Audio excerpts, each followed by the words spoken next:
That's an illustration.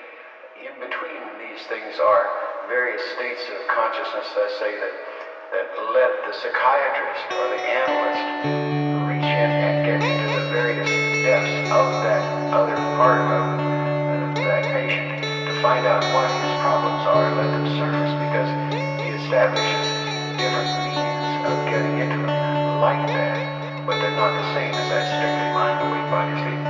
This hemosync pattern will let you do that.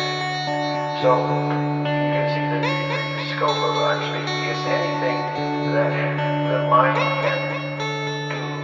Hemosync lets and I'll let you help you do that by changing the focus of attention, the focus of consciousness. And so you see, one of the things that begins to emerge here is the use of these sound patterns. We can help, not force, the mind to get into these other ways of thinking, put it that way, these other ways of perceiving.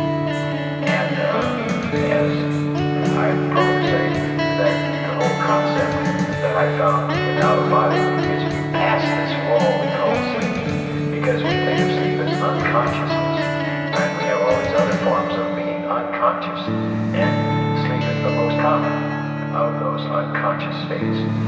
So what we're doing, utilizing this hemosync, is to let the individual have, for the first time, control over his consciousness. And in relation to that, one of the key things that we have found is that this can, once we help a person learn this particular state, he in turn, it's as if he can restore that at will.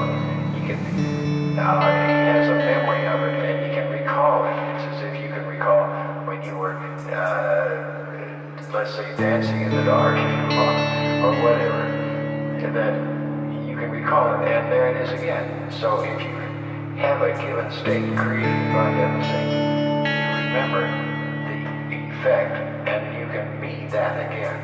Very important. So if you take that perspective, you can see that there is no limit, and steadily all the time there are various uses found for this different pattern, and there are multiple patterns. We're so far beyond just one little signal doing something. In our latest approach to it, what we had as one signal is now 7 signals, and we may have as many as 5 of those one signals that were 7, so we now have something like 35 different hemosync signal patterns.